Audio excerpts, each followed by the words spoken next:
Ayah, itu kan yang di belakang, setan lagi terbang.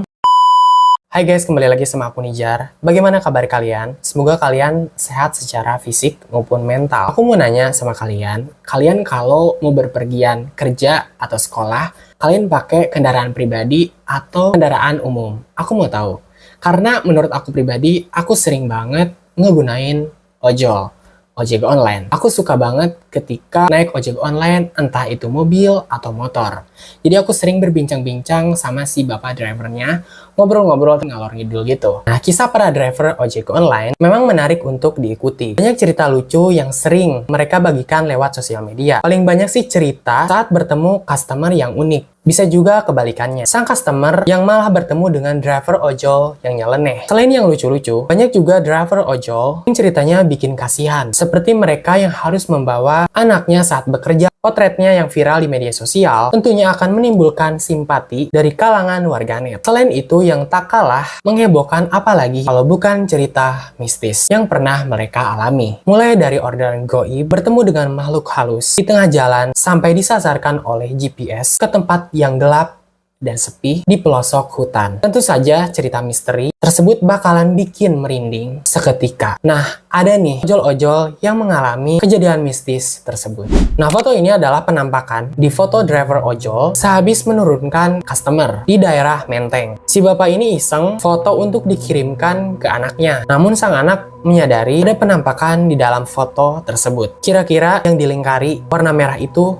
sosok apa kalau menurut kalian? Oke, foto yang kedua ini dari Instagram dramaojol.id. Jadi postingannya kayak gini. Barusan saja saya naik Grab nih Min. Diceritain sama drivernya. Ada temannya sesama Grab nerima orderan. Orderannya dari daerah Dusun Sawahan di Godean, Jogja. Diteleponin gak bisa customernya. Dan gak ada nama yang order. Tapi drivernya nekat ambil order itu. Setelah hampir sampai, driver itu kebingungan. Karena itu jalan sepi dan gak ada rumahnya. Lalu dia nyalakan lampu jauh dan dia melihat Mbak Kunti. Drivernya nekat melewati kuntilanak itu dan kuntilanaknya malah ketawa terus Min. Saya masih punya nomor driver saya, jadi kebenarannya bisa ditelusuri. Buat bapak-bapak ojek online, ada customer yang minta aneh-aneh, tolong di cancel aja karena bisa aja itu orang jahat atau hantu. Kok yang ketiga ini dapat orderan belanja tujuannya di kuburan. Jadi gini, barusan naik Gojek, abangnya kocak, lulusan Untar, istrinya mantan pramugari. Anaknya 6 masing-masing kembar 2. Mantan pacarnya yang paling diingat yang orang Manado, putusnya karena beda keyakinan.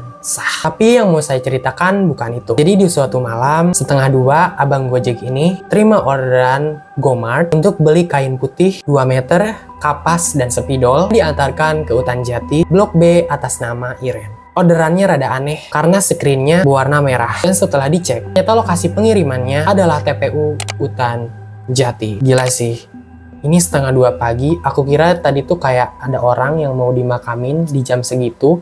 Jadi kayak ngedadak banget nelponin si ojol ini. Yang keempat ini bertemu sosok mirip babi ngepet. Seorang driver sedang melewati jalan di daerah Cipinang jam 3 pagi. Dibuat terkejut dengan terpotretnya sebuah hewan. Nah, hewan yang terlihat akan menyeberang ini bentuknya seperti babi. Lalu driver tersebut pun menduga bahwa itu adalah babi ngepet. Ini instastorynya dibilang kayak gini, baru tadi jam 3 pagi dari arah Gapura Gang Subuh mau nyebrang nih, tebak ini babi ngepet atau babi asli. Lokasi di Cipinang, DKN. Menurut kalian itu apa? Apakah itu beneran babi ngepet atau babi biasa atau makhluk lain?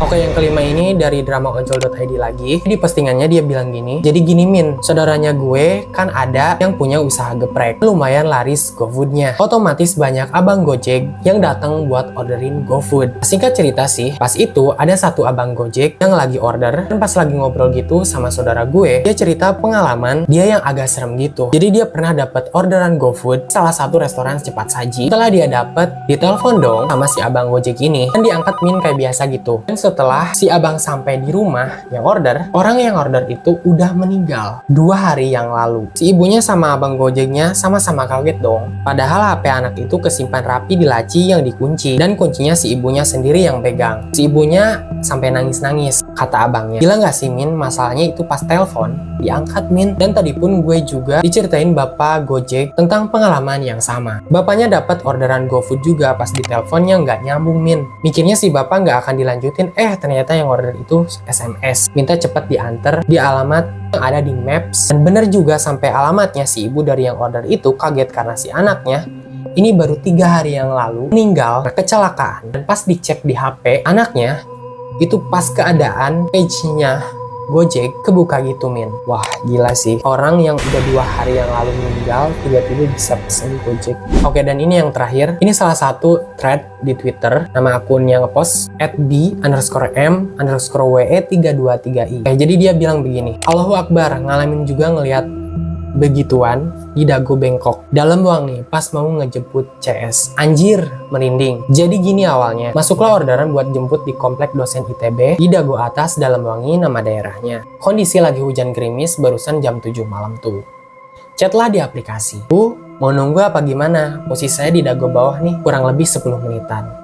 Lalu si ibu pun menjawab, saya tunggu. Jalanlah gue ke lokasi jemput. Begitu mau masuk jalan Dalam Wangi, dia mulai merinding. Itu daerah emang sepi, gak ada rumah-rumah, coba ada pepohonan bambu, dan jurang dangkal di sebelahnya. Baru kompleks perumahan tersebut. Sampai ke lokasi jemput, gak ada orang. Gue telepon tuh yang order. Selamat malam bu, saya udah di lokasi jemput. Doi jawab, mas kelewat kayaknya. Pertigaan pertama mas tunggunya. Bingunglah gue, orang ini pertigaan pertama sebelum perumahan itu. Mana hujan gerimis, kabut turun, gak ada satupun orang atau kendaraan yang lewat. Gue putar balik sambil teleponan. Sampailah di jembatan yang barusan gue lewatin. Ternyata betul ada pertigaan setelah jembatan itu. Di pojokannya itu ada bangunan gedung tua kosong yang sudah rusak dengan pagar tinggi. Nah iya pak, majuan lagi saya udah lihat lampu mobil bapak.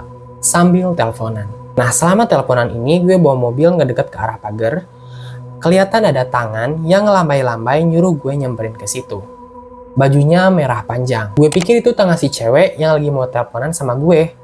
Gue tutup telepon dan kasih lampu jauh. Ada 5 cewek di balik pagar itu mau keluar. Salah satunya cewek yang pakai baju merah panjang. Sebelum pintu pagar kebuka, anjir, yang pakai baju merah terbang nembus anak-anak kuliah itu, terbang ke arah pohon-pohon bambu seberang gedung tua itu. Langsung lemes badan gue. Gue nunduk sambil merem, gak lama pintu belakang kebuka dan penumpang kayak buru-buru semua. Selamat malam pak, ayo jalan pak. Gue coba ngitung berapa orang yang masuk karena gue lihat ada 5 cewek sebelum masuk ke mobil.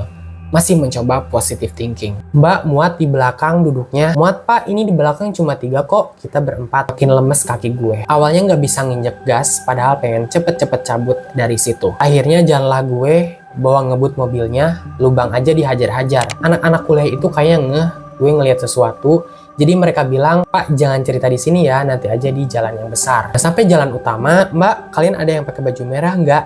Sambil nyalain lampu dalam mobil. Anjir nggak ada dong, fix. Yang gue lihat emang hantu. Gue ceritain lah sama mereka apa yang gue lihat. Selama di jalan itu merinding gak habis-habis. Dan mereka pun cerita, sebelum orderan saya ambil, sebelumnya di cancel 4 driver karena pasang anak-anak kuliah ini ngirim foto ada sosok tangan di foto-foto mereka gitu. Anjis merinding sumpah. Nih gue nge-tweet ini. Masih kebayang itu yang pakai baju merah pas ngelambai-lambai tangannya. Terus ngelayang nembus badan anak-anak kuliah itu masuk ke pepohonan bambu. Yang lebih horornya bukan cuma si cewek pakai baju merah, tapi gedung tua kosong tempat gue ngejemput 4 orang penumpang itu. Nah saya tanya ke mereka, Mbak habis ngapain ke gedung itu? Gue tanya.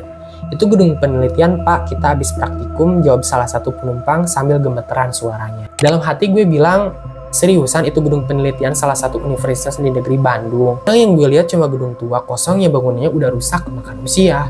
Jadi gue yang salah lihat apa gimana nih? Kata penumpang itu gedung emang tempat penelitian dari kampusnya.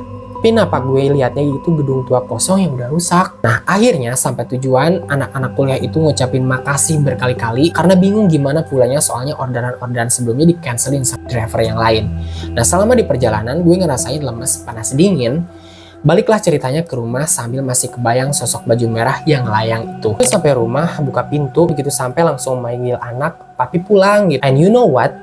Anak gue nyamperin sambil nunjuk-nunjuk arah gue, api hantu. Dia bilang gitu. Langsung ngibrit gue ke kamar mandi, bersih-bersih, terus ambil wudhu, sholat, dan berdoa. Ini gerbang tempat anak-anak kuliah itu keluar yang order Grab 4 orang. Wow, ini gerbangnya aja cukup menyeramkan kalau menurut aku, kayak wow, banyak juga kayak rumput-rumput liar udah pada tinggi. Mobil gue parkir di situ nungguin mereka naik masuk mobil. Di gerbang itulah gue ngeliat yang baju merah ngelayang nembus pagar ke arah pepohonan bambu di sebelah kiri foto. Jadi dia ke arah sana terbangnya. BTW ini foto-foto gue ambil dari Google Maps sambil baringan masih belum bisa tidur. Gusti masih kebayang.